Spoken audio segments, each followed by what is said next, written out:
नमस्ते दोस्तों, मैं रश्मि त्रिवेदी स्वागत करती हूँ आप सबका हमारे चैनल पिटारा हिंदी कहानियों का में।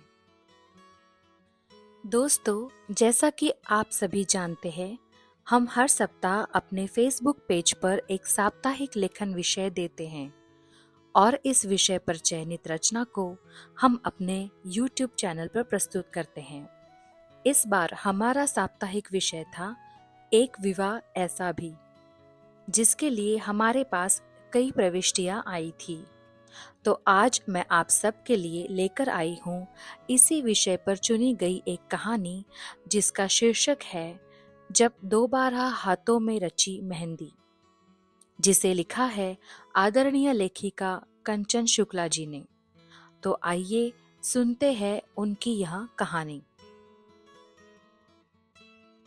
आज राघवेंद्र जी का घर दुल्हन की तरह सजा हुआ था। गुलाब, बेला, चंपा और मोगरे के फूलों से पूरा वातावरण महक रहा था।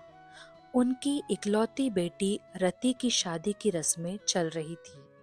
राघवेंद्र जी बाहर सभी व्यवस्थाएं देखने में व्यस्त थे और अंदर मेहंदी की रस्म की तैयारियां हो रही थी। रति की माँ मालती जी घर की बाकी व्यवस्था को देख रही थी कि कहीं कोई कमी न रह जाए। तभी उन्होंने कहा, अरे लड़कियों, तुम सभी अच्छी तरह से सुन लो। आज कोई भी लड़की बिना मेहंदी लगाए यहाँ से नहीं जाएगी। सभी के हाथों में मेहंदी रची होनी चाहिए। मालती जी की बात सुनकर रति के पास बैठी उसकी सहेली सुरभि उदास हो गई। उसके हाथों में तो मेहंदी लग ही नहीं सकती थी, क्योंकि वो विधवा जो थी। शादी के 1 साल के अंदर ही एक कार दुर्घटना में उसके पति की मौत हो गई थी। रति सुरभि के चेहरे की उदासी को देखकर खुद भी उदास हो गई थी। सुरभि उसकी बचपन की सहेली थी और उसके पड़ोस में ही रहती थी। सुरभि का उदास चेहरा रति के मन को द्रवित कर गया था। उसने सुरभि का ध्यान बटाने के लिए पूछा, सुरभि, तुम मेरी शादी में क्या पहनोगी? मेरा क्या है, मैं कुछ भी पहन लूंगी। मुझे कौन सा श्रृंगार करना है? सुरभि ने फीकी मुस्कान के साथ जवाब दिया। यह कहते हुए उसकी आंखें नम थी, जबकि रति को अच्छी तरह से पता था कि सुरभि को सजना सवरना कितना पसंद था। सावन आते ही वो अपने हाथों में मेहंदी जरूर लगाती थी। आज वही सुरभि बिना साज श्रृंगार किए उसके पास बैठी हुई थी। रति भी सोच में पड़ गई। यह समाज की कैसी रीत है कि पति के मरते ही पत्नी से सजने संवरने का अधिकार छीन लिया जाता है। अभी वो अपनी सहेली से कुछ कहती, इससे पहले ही घर में शोर मच गया कि ऑस्ट्रेलिया वाली मौसी जी आ गई थी। मौसी के आने की खबर सुनकर रति खुशी से उछल पड़ी और दौड़कर मौसी के सामने पहुंच गई। रति के पीछे पीछे सुरभि भी वहां पहुंच गई।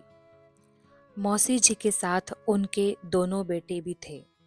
उनके बड़े बेटे की शादी हो गई थी और छोटा बेटा अभी कुंवारा ही था।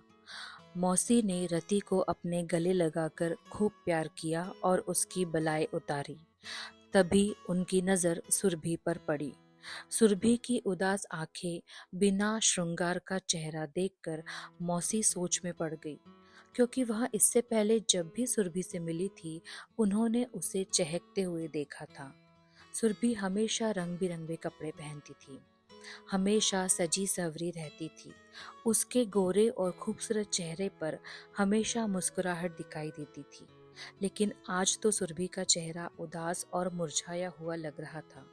उसने हल्के रंग के कपड़े पहने हुए थे।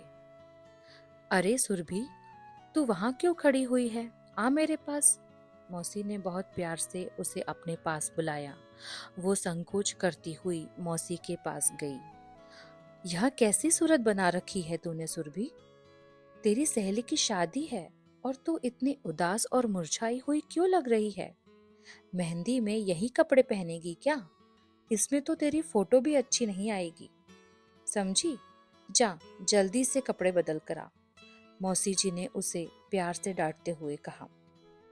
तभी रति की चाची मुंह बनाते हुए आगे आई और कहने लगी, जीजी, शायद आपको पता नहीं है, सुरभि अब रंगीन कपड़े नहीं पहन सकती। यह विधवा जो है, इसे अब सजने संवरने का अधिकार नहीं है। इसे तो यहाँ आना ही नहीं चाहिए था। पर मेरी सुनता कौन है? एक विधवा को शुभ कार्य में आना नहीं चाहिए।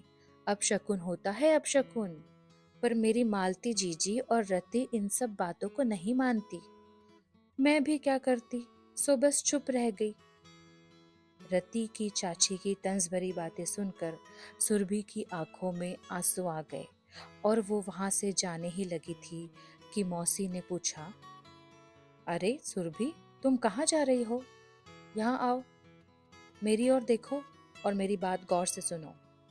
अभी के अभी रति के कमरे में जाओ और उसका कोई भी सूट पहनकर नीचे आ जाओ। मैं तुम्हारा यही इंतजार कर रही हूँ। और लड़कियों, तुम लोग खड़ी की खड़ी मुंह क्या देख रही हो? मेहंदी लगवाने की तैयारी शुरू करो। लड़कियों ने रति को मेहंदी के लिए बैठाया और मेहंदी की रस्म शुरू हो गई। ढोलक बज उठी और मेहंदी के गीत गाए जाने लगे। घर का पूरा वातावरण संगीतमय हो गया। लड़कियों ने गाने के साथ साथ नाचना भी शुरू कर दिया। तभी सुरभि रति का मेहंदी रंग का सलवार सूट पहनकर नीचे हॉल में दाखिल हुई। उसका उदास सा चेहरा उस वक्त भी मनमोहक लग रहा था। तभी मौसी जी ने अपने छोटे बेटे को अपने पास बुलाकर धीरे से उससे कुछ कहा, जिसे सुनकर उसके चेहरे पर शर्मीली सी मुस्कान आ गई। वो सुरभि को कनखियों से देखता हुआ वहां से चला गया। जहां मेहंदी की रस्म हो रही थी, वहां सुरभि की माँ भी अभी अभी आकर बैठी थी। सभी लड़कियों के चहकते चेहरे देखकर उनका मन अपनी बेटी के लिए उदास हो गया, क्योंकि सुरभि के चेहरे पर मुस्कान के स्थान पर उदासी छाई हुई थी। तभी एक मेहंदी लगाने वाली लड़की, जो अभी अभी मेहंदी लगाकर उठी थी, उसे देखकर मौसी जी ने कहा, मेहंदी वाली बिटिया, तुम मेरी होने वाली छोटी बहू के हाथों में मेहंदी लगा दोगी? बहुत ही सुंदर मेहंदी लगाना और उसके हाथों पर मेरे बेटे का नाम भी लिख देना। मौसी जी ने हंसते हुए कहा। मौसी जी की बात सुनकर सभी आश्चर्यचकित होकर उन्हें देखने लगे। रति ने आश्चर्य से पूछा, आपकी होने वाली छोटी बहू? वो कौन है मौसी जी? और कौन, तेरी सबसे प्यारी सहेली सुरभि, अब तेरी होने वाली भाभी है। मौसी जी ने हंसते हुए कहा। अपनी मौसी की बात सुनकर रति खुशी से उछल पड़ी। वो खुशी से चिल्लाकर बोली, क्या आप सच कह रही है मौसी? हाँ, मैं बिल्कुल सच कह रही हूँ। मैं सुरभि को अपनी बहू बनाऊंगी। उसके जीवन में फिर से खुशियाँ लेकर आऊंगी। अभी उसकी उम्र ही क्या है। इस मासूम के साथ जो हुआ उसमें इसका कोई दोष नहीं है। फिर इसको किस बात की सजा दी जा रही है?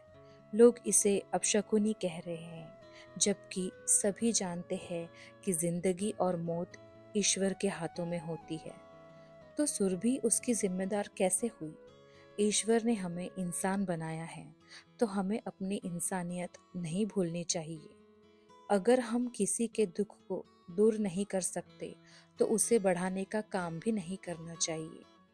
अगर हम इस काबिल हैं कि हम किसी के जीवन में खुशियां भर सकते हैं, तो हमें उनके जीवन में खुशियों की बरसात करनी चाहिए। इसीलिए मैंने अपने बेटे के साथ सुरभि का विवाह करने का फैसला किया है। मैं शकुन अपशकुन में नहीं मानती। कोई व्यक्ति अपशकुनी नहीं होता। यह तो हमारा प्रारब्ध है, जो किसी न किसी रूप में हमें भोगना ही पड़ता है। हमारे इतिहास में विधवा विवाह का उल्लेख भी हुआ है। जब हमारे पूर्वजों को विधवा विवाह करने में कोई आपत्ति नहीं थी, तो हम लोग कौन होते हैं उनका विरोध करने वाले। कल रति के साथ ही उसी मंडप में दोनों सखियों का विवाह एक साथ होगा। क्यों सुरभि की माँ, आपको तो इस विवाह से कोई आपत्ति नहीं है ना? मौसी जी ने अपनी बात खत्म करते हुए पूछा। मौसी जी की बात सुनकर सुरभि की माँ अपने दोनों हाथों को जोड़कर उनके कदमों में झुक गई और रोते हुए बोली, आपने तो मेरी बेटी के जीवन को खुशियों से भर दिया। मुझे आपत्ति क्या हो सकती है? मैं तो आजीवन आपकी ऋणी हो गई हूँ। मौसी जी ने सुरभि की माँ को उठाकर अपने गले से लगा लिया। सुरभि की माँ की आंखों में खुशी के आंसू बहने लगे। उन्होंने अपनी बेटी की ओर देखा। उसके चेहरे पर शर्म की लाली दौड़ पड़ी थी और उसने शर्मा कर चेहरा झुका लिया।